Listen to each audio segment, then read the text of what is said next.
Buckle up for AEC Trailblazers, the Founders Files, where we crack open the stories of the brightest minds in the AEC startup scene. Forget institutional pitches. We're diving deep into the real personal journeys of these industry disruptors. Get ready for some casual chats firsthand.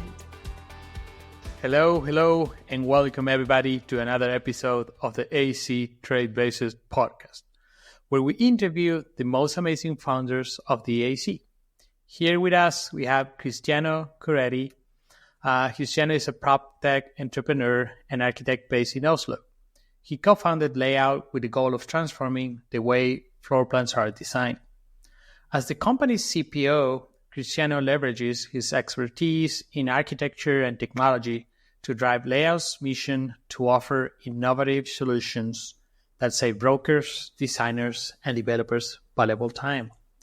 Welcome to the show, Cristiano. Hi everyone, thank you so much for inviting me. So I'm very happy to be here. Can you tell everybody where you located right now? Quite complicated. Depends when you ask and what time of the day you ask. So right now I'm in Rome, where I'm from. So I came to see my family. Summer is always nicer back in Italy.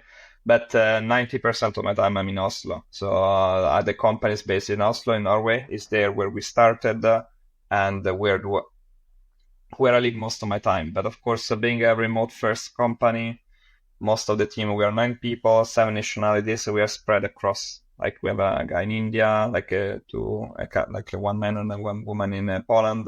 Many of us are in Norway. Not because everyone is from Norway, but because simply people relocated there after some time.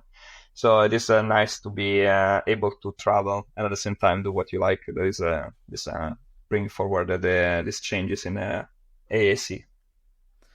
Nice. We're not going to bore everybody. We were just speaking about the exchange of summer in Italy and the great winters in Norway where you can ski. But I'm just really curious, how is it, or what do you think are the advantages of having people from multiple nationalities? In our company, it's the same. So what's your thought on that? It's a good question. Actually, I think it's quite fundamental. People think in a different way, even through their language and culture and the way they express themselves. So, of course, it always depends by the people. Who are you hiring? It depends always by that. But at the same time, it's always fascinating that every person brings something different to the table, and it becomes very important to actually be open in that way. So for us, we have different cultures, different nationalities. Sometimes you know that it can be like a contrast. You bring a contrast because, of course, different cultures. Think about someone from Northern Europe or Southern Europe, Latin and Northern Europeans. There is quite a difference. But it is very fascinating because everyone brings something different. For example, I'm from Italy. I bring a lot more the creativity, while the structured environment is more for Northern Europeans. So, for example, my co-founder Wouter or my other co-founder Isaac, that is Norwegian, they bring a lot in terms of structuring well things. And that is actually giving a lot of advantages because, of course, I learned how to improve some aspects of, and we leverage each other. For example, I'm definitely better than them in having some sort of discussions or some sort of for example, when we have to do presentations, graphical side, how to organize things, that is better. But then, for example, how to formalize things, definitely they're better than me. So the point is this one, leverage the people that you have in your team to make the best decisions. No, for me it makes so much sense, because we're all different, and not only our culture, the way we were raised, and everything impacts that, and you also need to be aware of what are the advantages of the disadvantages. For example, we used to have one developer. He was an amazing developer. He was from India. And the guy, he was extremely good at doing things super fast, but not really structured. But for us at the beginning, it was amazing because we were able to, release products to clients super fast. But then when you need to scale, we had to spoke with this guy. It's you know what? You either keep working on features that are research and development because you're really good at it, or you adapt. And then the guy decided, you know what, I want to learn. I want to be more structured. So we were able to leverage the guy and then adapt it to different stages of the project. I don't know. I don't know if it's something like that has happened to you as well. 100%. Everything you mentioned is something that, I was smiling because it happened to us, the same conversations in which every person works at a different pace. There are the people that work very fast, but very little attention to details, and people are very slow. Not relatively slower in comparison, of course, relatively slower, but there is a lot more attention to detail and knowing also what happens next. And you always want to have both in your team, because of course one thing is not excluding the others, but of course there are things you need to pay a lot of attention, and things in which, okay, you can go faster because maybe it's better just to impress the client with something done very quickly, but then you want to do a bit more review very often of what has been done, because of course you risk to carry on a lot of damages in the long run in the app. And then if you're talking about technical aspects. Yeah, that makes so much sense. But going back to you, how do you transition from, I don't know, coming from wherever you come from, and you can tell us, to being a tech founder in the AC? You always being in the AC? Your family has a background in the AC, or how's that works? So first of all, I'm an architect, so my background and my life has been in architecture since before I was born, pretty much. So all my family is in architecture. So everyone since my grandparents, 1960s, they were all architects, and we worked pretty much in construction. But everyone in my family, even if they're all architects or engineers and so on, everyone works in a different specific field of architecture and construction. So you have my grandpa started as a construction worker, basic, and then started to save money and put together money, and then started to build his own first house. Then he sold it and then became a developer. And literally, we're talking about starting from brick by brick onto learning and going to school and growing from there. So in reality, it changed quite a lot. My mom, for example, does estimation of properties, going from a small apartment to big complexes like shopping malls, for example. My father was directing construction sites. So he didn't like the architectural design part, but he liked it to be hands-on on construction. And everyone pretty much in my family is like that. I didn't like any of that. I know all of that because I was born into this. So of course, a lot of things for me are obvious, and I give them for granted compared to other architects. But then I like it more the design aspect, sketching, designing, having the mental process in which you try to create something from scratch. So that is something that I like it more than the other aspects. So each one of my family was more into different aspects. And this is also a positive and negative aspect, because, for example, in Italy, there were not a lot of options for me. Like every one of them was doing different aspects, but it's not the typical thing. You're an architect because you're going to work with your parents. I couldn't do it. None of them could hire me. They will do specific things that are consulting for. So in reality, for me, it was like, okay, I had to do or work for someone else. You cannot do the same. So I tried a bit in Italy, didn't really work out. I did an internship in Italy, but of course the market was very slow here. No one was interested in, most of my friends had to choose other jobs. Like they changed their career. They went, I had a friend doing cake design, like quit architecture and started to be a baker. Another one did some other studies. Another one started to sell cars. We're talking about very, very open-end kind of jobs. I said, no, I want to be an architect. So I quit, left everything, and moved to London. And in London, I actually got my first opportunity to work together, a mix between architecture and proptech, so technology.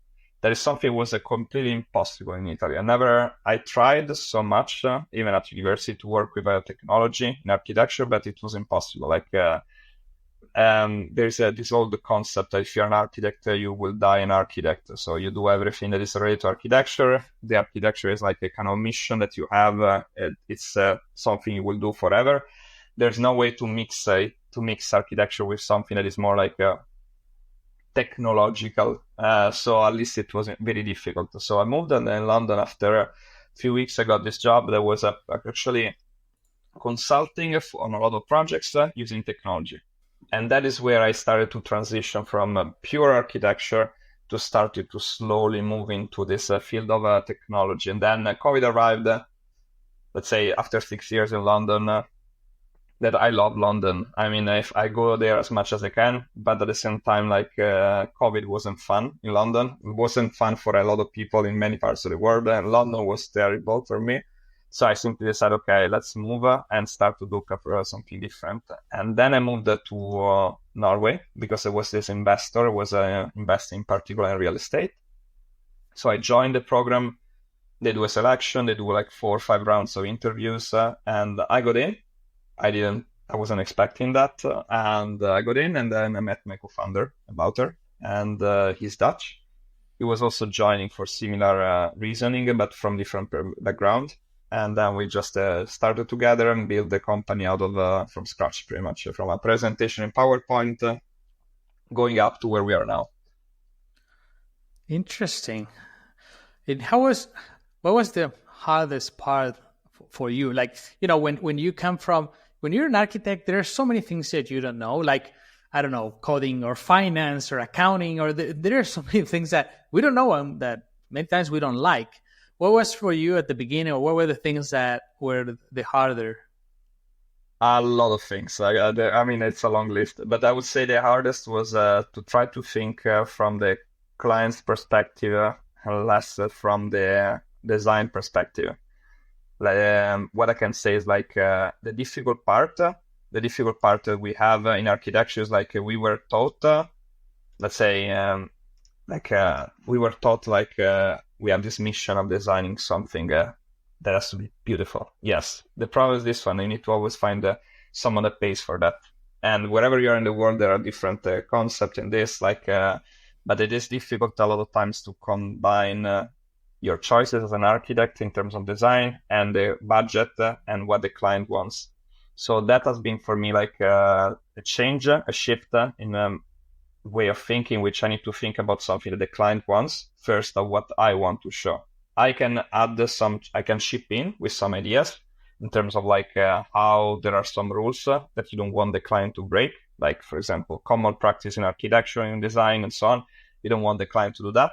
But I also wanted to try to shift the problem from being the architect is not good enough for design to actually the client can join this process and make it in a simple way. So both architect and the client can decide together and do the major decisions together. And then the architect has a free hand once everything has been agreed. So that has been where I started. And the part from business, in a way, I was very lucky also with my co-founder. But also I was also quite interested from before. So in reality, I saw the potential of the idea because also of the numbers involved and the pain that I suffered. Usually what they say when you start a startup, they always ask you, what are the pain that you want to solve? It's literally I think the first question they ask you, you have an idea, but why are you doing it? So in reality, if you feel the pain yourself, if you felt sometimes in your life that pain, and you realize that many people have the same pain, then you're on a good path. So that was actually the difficult part at the beginning, but it's always good you get to a point in which you find people that believe in that idea. And of course, selling the idea is the difficult part. You need to find someone that gives you money for a PowerPoint presentation. And of course, there are a lot of steps to get there, I would say. So, and pitfalls, ups and downs, moments which are super hyper, and then the moments in which you're sitting on a chair looking down. What did I do? Why am I spending so many years on this? But it's I think it's about also being resilient and be sure about your choices. So that is why I think it's important. No, absolutely. And you also brought, I feel, a really good point between the comparison of creating a startup and being an architect, which and a startup everything is about supply and demand, right? Like if you don't have something that for the right price, for the right quality, and for the right problem, nobody will buy you. Being an architect, I don't know. I think it's a little bit different, and you people need to build, and sometimes they don't even know how good you are until the project is finished. So, unless you're a really well-known architect, but But I also do feel that, I don't know. I was just, when you were speaking, I was thinking like, it's true. When you're an architect, you have a lot of ego in terms of like, hey, I want this building, even if it's not going to be my building. I want it to look nice, and I want it to be perfect. And even if it goes against the desires of the client, then I'm thinking it's like, on one side, it's good because he's like an artist. An artist just follows his gut. But on the other side, it needs to be more like a product where I need to do what the clients want, not what I want. And I don't know. Every time I speak with my friends that are architects or design, I always go with, man, you have to do what the client wants, not what you want. It's their money, not yours. I don't know. That's what I feel after many years working on tech. I don't know if the same happens to you. It is, I mean, what you mentioned is like a common mistake of designers. And for example, that's also the reason why our main target usually is not architects, because architects are definitely the people that would benefit the most, but they also at the same time, they are the ones that are trying to block it the most. Because real estate in general, like is, and for example, like literally I was talking this morning, there's a chat where we are a lot of people in proptech in the UK.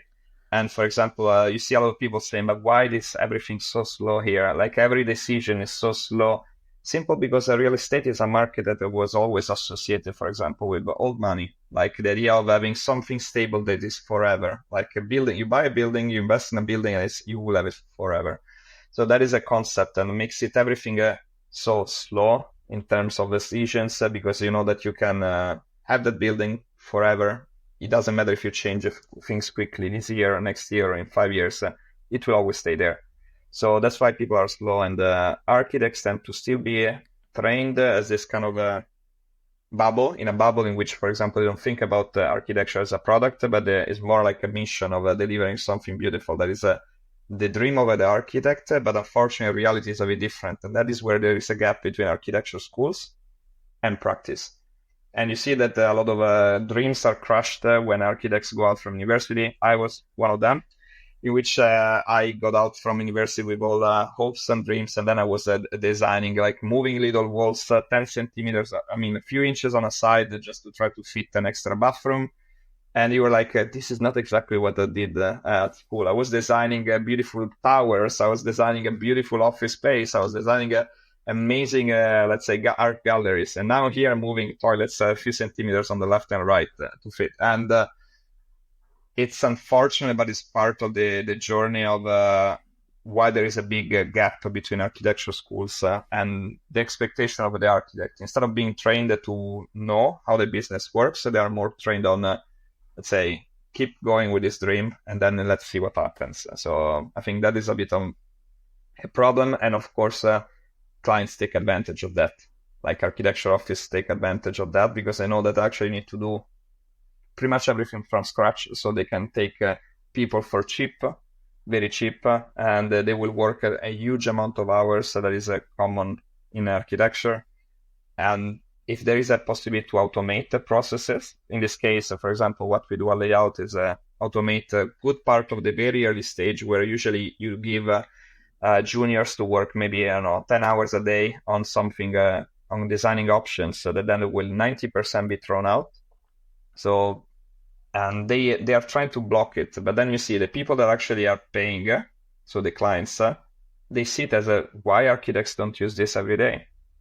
And that's because there is a lack of efficiency in this process and lack of understanding of what will literally save time and money compared to the clients. The clients are the ones paying, so they feel even more the pain of I pay someone to give me something I don't like. So, but yeah, it would be a very complex psychological discussion. It is complex, but at the same time, I'm a firm believer of free market, and I do feel that a lot of architects complain about, hey, I'm not getting paid enough. And it's like, what are you doing? I'm just moving, like you said, I'm just moving a toilet a few centimeters. And I also do feel that there are really good examples of people that have said enough about that and have decided, you know what?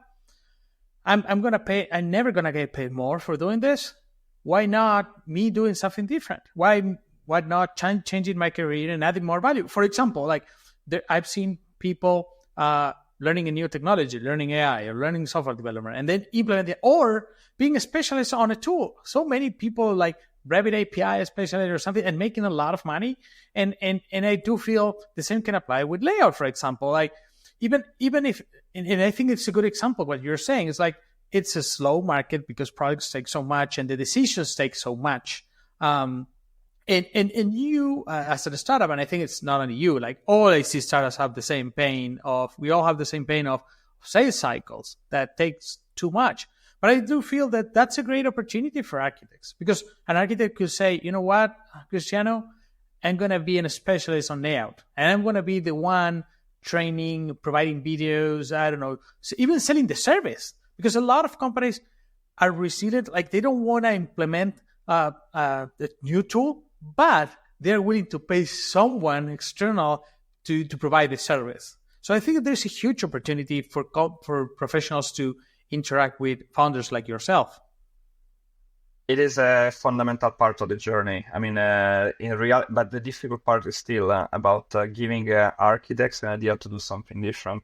Because again, I used to teach at university. One part I didn't say before. I was teaching for 4 years at university, 2 different universities, one Italian and one in the US. And it's fascinating how you see that people are trained in a way that they have this kind of dream of creating what they design at school. So they don't see are not taught that they can do something different. It's kind of you study for something, the mission is only to become an architect. But then you see how many people can do literally like risk, because anyway, starting a business, even become specialized on, for example, as a joke, like, you are the layout expert worldwide. It's, amazing, but at the same time, like every time it's a bit of a bet, like you're betting on something very specific, very niche. And pretty much is like what we did. We bet on floor planning when people were saying, why are you doing floor planning? And then you start to see how many people use floor plans. And that is also like the risk. And a lot of architects are risk averse. And this makes it very difficult for them to challenge something that is slow, stable, repetitive, and do something completely different. No, I agree on that. But I do feel that it's more riskful to stay on the same job always, because you can always go back to that. Like, the risk is staying on a job that you're not adding too much value in, that part of what you do can be automated. And it's good that it's automated, because you don't have to do stuff like moving toilets because an algorithm is going to do it for you. You can do stuff that is going to add more value. But I don't know how do you interact when you're trying to approach, clients and come with layout and you're like, hey, we automate, I don't know, office floor plans for you. How does that interaction works? The interaction works usually like it's mostly inbound. So compared to, we never spent a cent.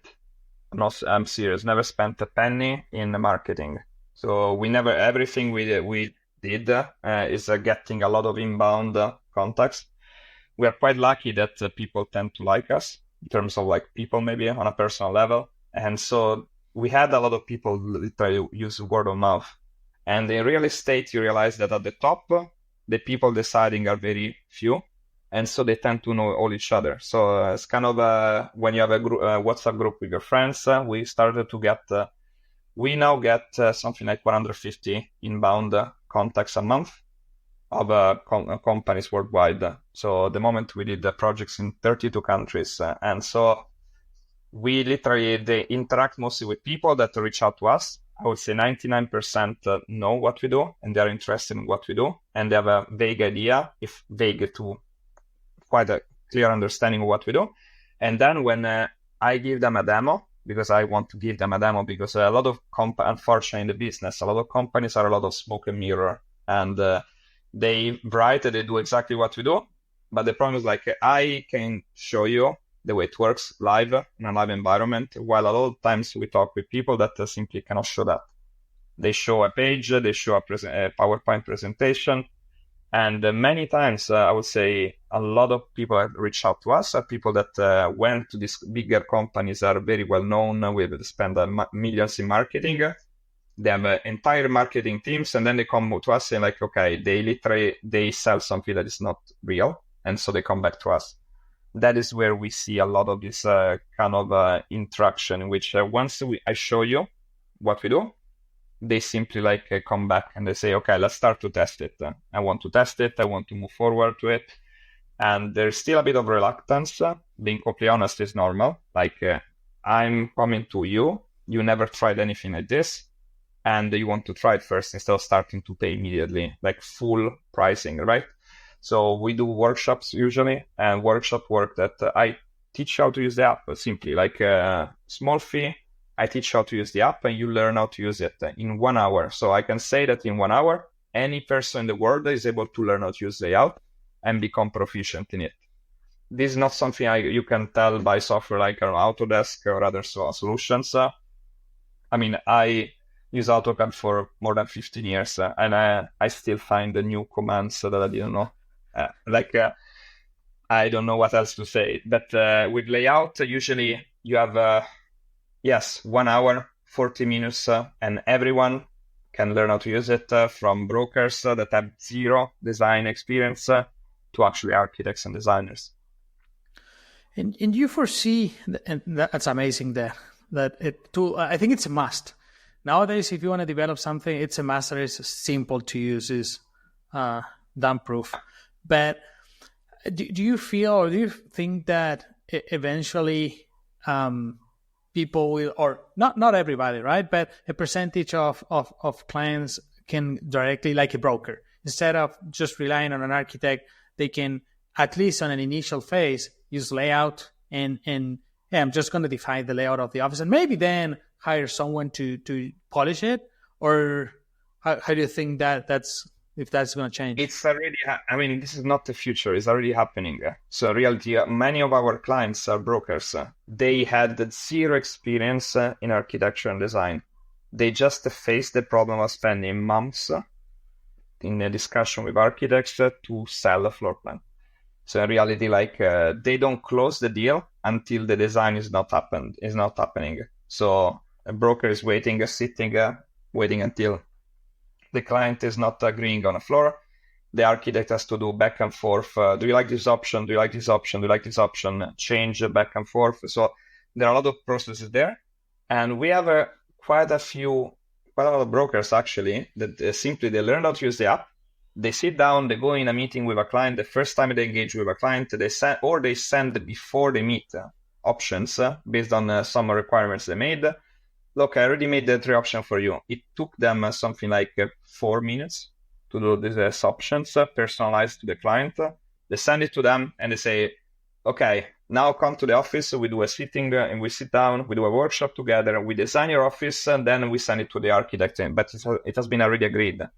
So once the floor is agreed, you get the deal faster. And this one we're talking about maybe between 4 and 6 weeks of saving in time. And then the architect, what saves? They save all the meetings they have to do, all the nights to do test fits that maybe they don't work for the client. They can do just one session in which they deliver something directly. They know what the client wants, download the file, just to finalize it, because of course we don't choose materials for you. We don't know the client, so we don't know, for example, if they have a certain color of the brand, like for example their own brand. We don't know if they have a specific requirements for certain rooms. So what we do is we provide the solution, and literally the clients we know save between 50 and 80% of the time. We had literally brokers saying we saved months just on this in-between phase that is not making anyone happy and frustrated. And also a client goes away. If he knows that I'm spending 3 months on that, it's just literally moving super fast. And also architects, we know some architects that went to deliver one small office from 1 full day of work in 1 hour, all included with images and so on. So that's it is amazing. It is happening. It just impressive to see that actually it's happening, and you think things are moving slow, and it's true, but at the same time, things are moving faster and faster. As soon as you get someone using it, I make another example. In London, we have a big client. There's a company took a small subscription with us, literally like small things. They thought they were, in 1 year, we will do just the small things, so it's fine. Well, they literally finished everything. They finished the full amount they were planning for a year in 1 month and a half. And they realized actually we needed a lot more than we thought. And suddenly, like, things have completely changed. Because, of course, for them, they say, okay, we can do 10 things. We were thinking to do only one. And so, for example, that floor that they designed, they can use it for marketing.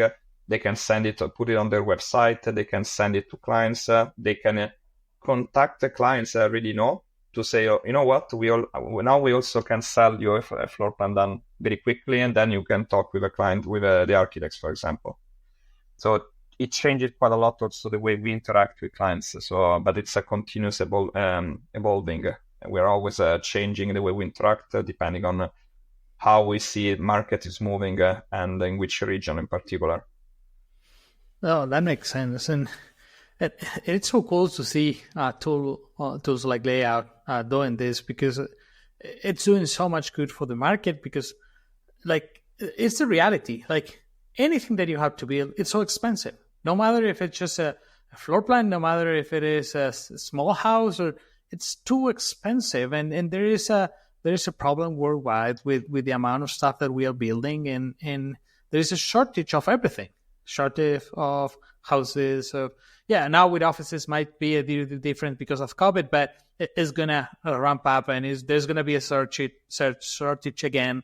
And I remember my brother, he once wanted to build his house, and he came with blueprints. Like he drew the blueprints like he's not an architect, and I was like, you cannot do this because you're an architect. You're not an architect. And he was like.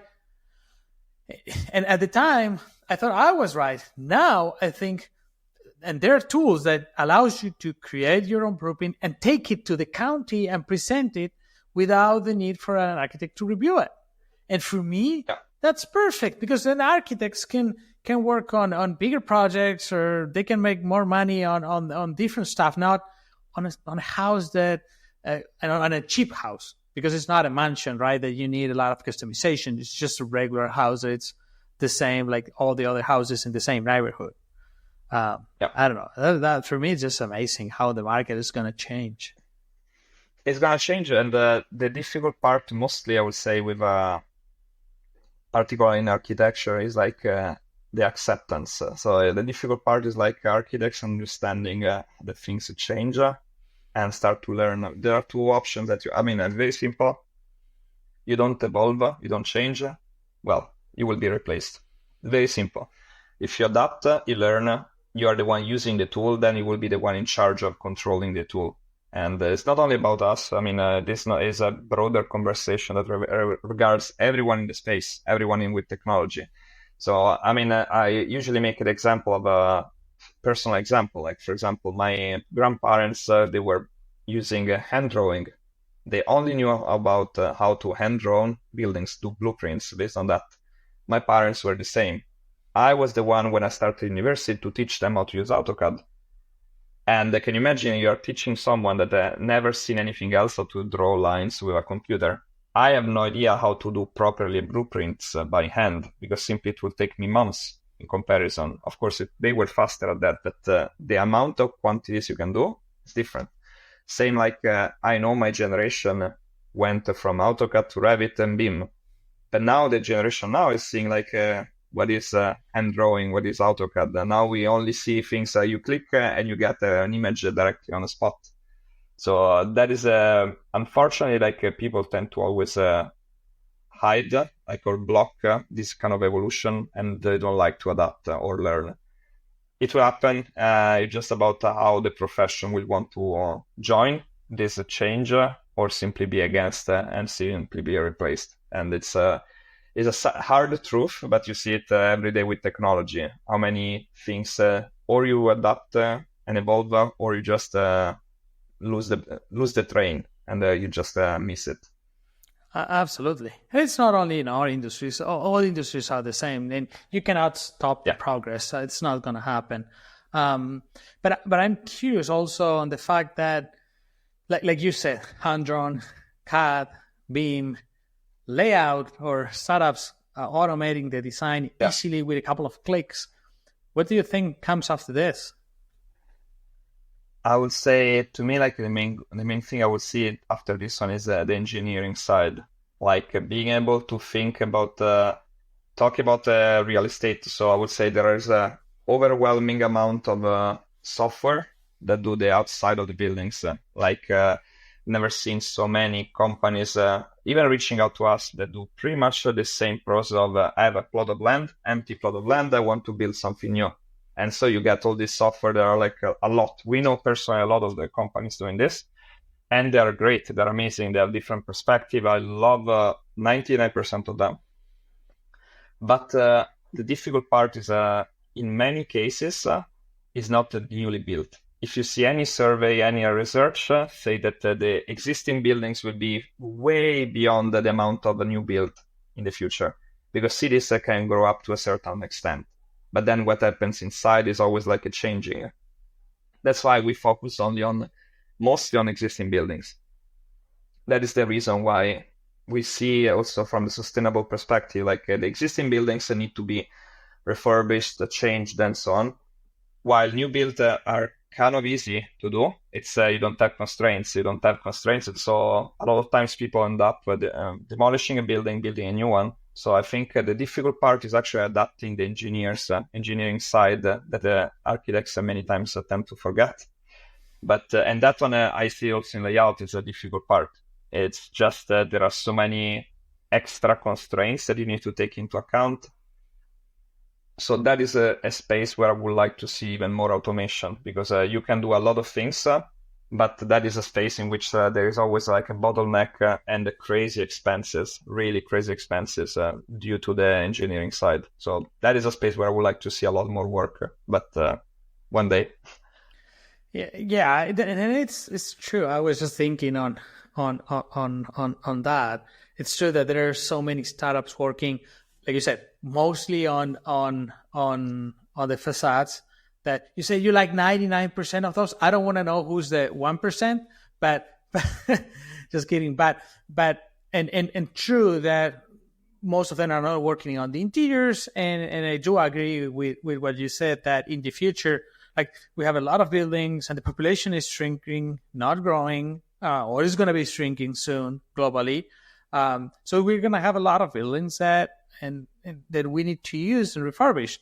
And it's also true that the percentage of companies actually automating the engineering process is really small amount of companies. I think the problem is the complexity. First of all, I think it's complexity, true, because it's much harder on, hey, I'm going to provide you software for structural calculations, and then what happens if the structure is not correctly calculated? You can get sued. I think partially it's because of that. It's true. But I do also think that it's partially because of the nature of the industry, that if you're an architect, like, that most AC startups are founded by architects, not engineers. And if you're an architect, what's more appealing to you? The design, because it's what you like, it's what you studied. And I also think it's because of the nature of the industry that not a lot of engineers, just because we are better than them, just because of that. But no, just kidding. But it's a reality. Like, it's an old joke. Works worldwide. Yeah. It works everywhere. Yeah. Oh, engineers. They're just gonna do a house. There's just a block of a square boxes, big house. Concrete box. Yeah, that's the most common joke, I would say. I think like, it's less appealing, the structural side, but at the same time, like, that in reality the integration of the elements, what I see that it will be important in the future is also the integration. There are a lot of startups out there, and the ones that are working on actually doing something real, like that you can physically see software. that what will be interesting is like there will be a consolidation, because at the moment you have a 500 solution to design the outside of a building, maybe a couple, three solution to the inside of a building. And of course, there will be a point in time which from 500 companies, you start to have like maybe 5, 3, 2. And that is something that is going to happen because, of course, the fragmentation of the market, even if it's a massive market, it's a lot of money spent to try to market something that maybe does something very similar. And then maybe you do one part of the business, then you need to have another software that does another part of the business. So there will be, I see that there will be consolidation in next years. So the companies that will survive, they will start to consolidate.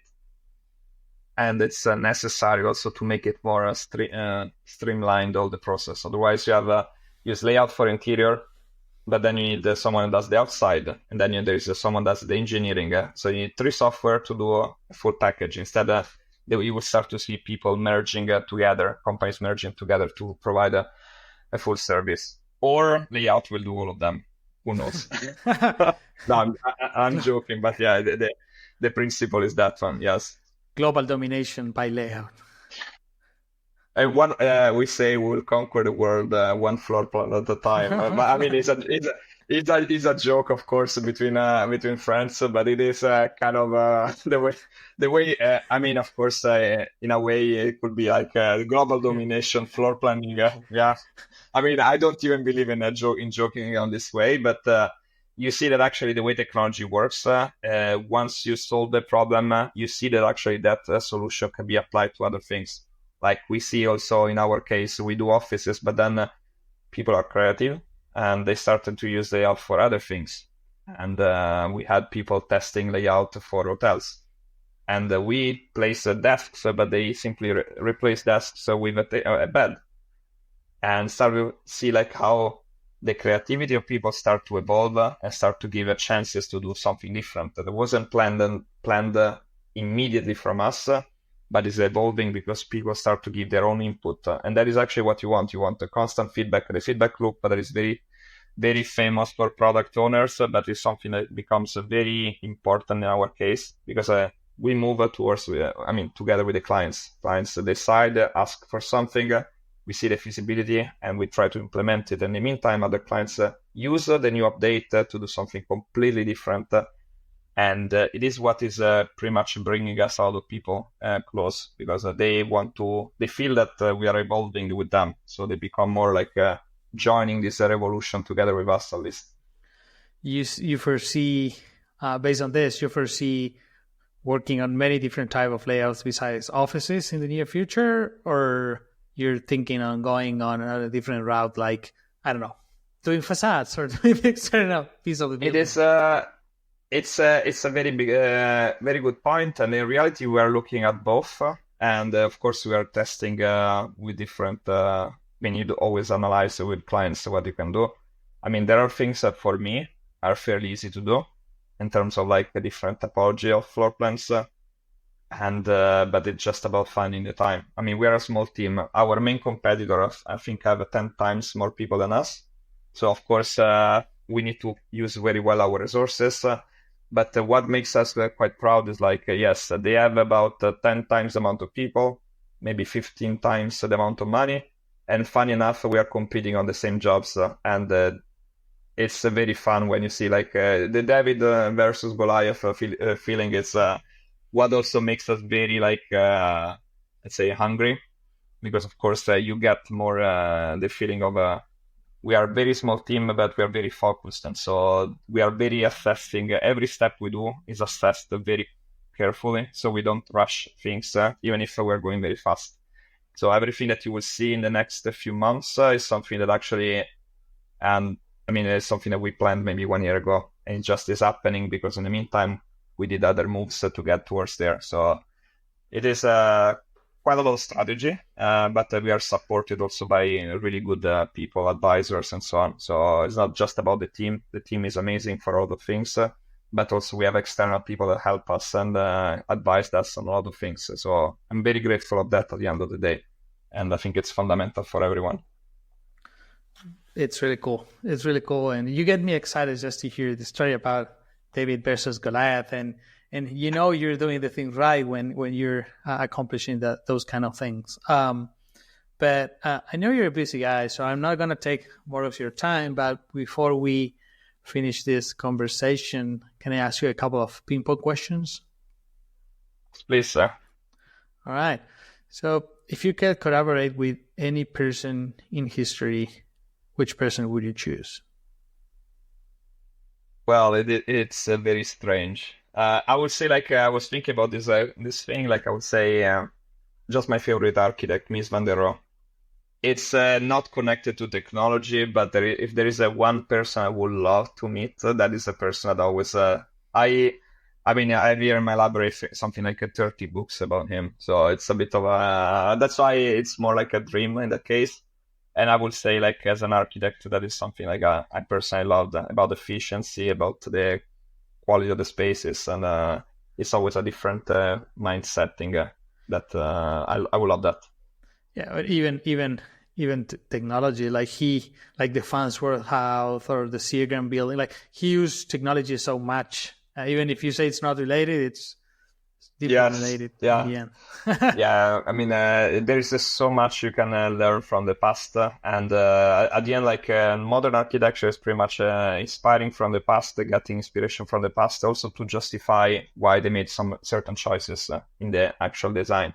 So it is always a blended experience, I would say. Like you learn from the past to give it a modern feeling when you design something new.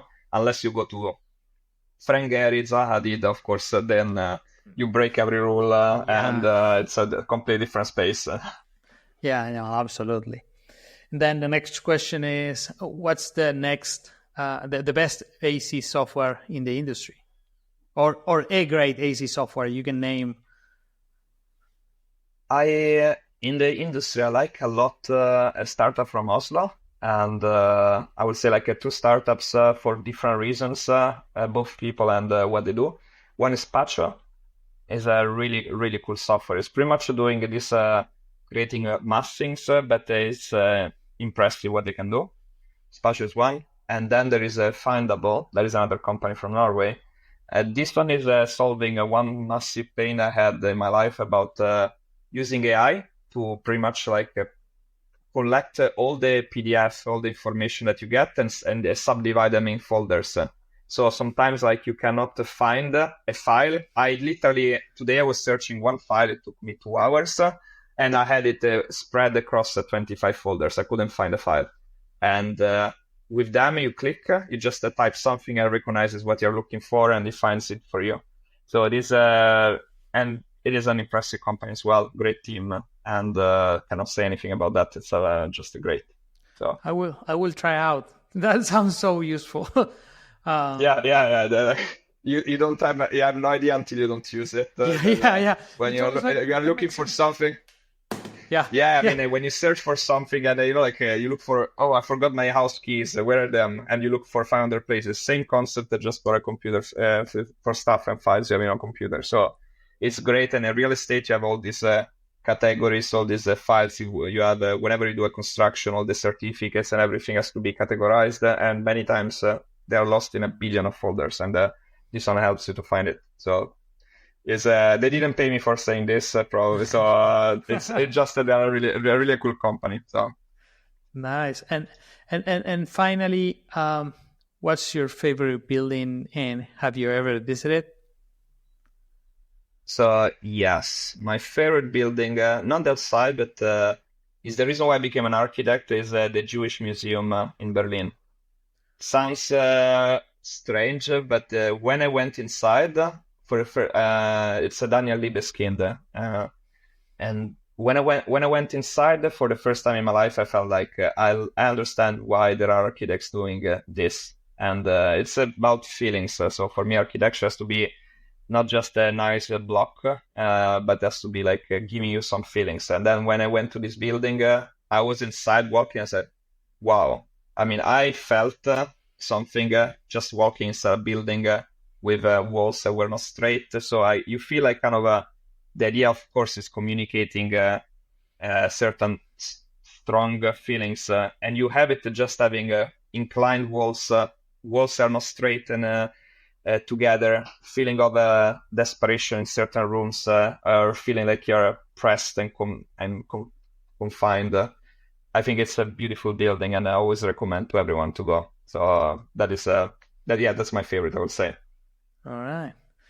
Okay, and before we say goodbye to each other, can you tell everybody where they can know more about Layout, or where they can contact you as well? So absolutely, first of all, Layout, I would suggest the website is one thing, but I'm more active on LinkedIn. So on LinkedIn, I'm always available there. And where they can reach out, they can write me an email, cristiano@layout.co. And just reach out on the website or to me or on LinkedIn. And I'm very happy to have a conversation after this. All right. Thanks so much for your time, Cristiano. What you're doing is great. Absolutely. And hearing your experience was super fun. So thanks for your time. Thank you so much, everyone. Thank you, Valentin. And really have a great time, everyone. So let's good luck exploring the space. That is quite an interesting, and I always recommend you to look into what technology is bringing us in this field. So absolutely, man. Thanks so much for your time, and have a great day. Right? Bye. Thank you so much, and take care. Bye. Thanks to our listeners. If you like this content, you can find past and upcoming episodes in ascworks.everse.com and at all of our Everse social media. We'd love to hear from you and recommendations for new content, so leave us a DM and we'll make sure to catch it.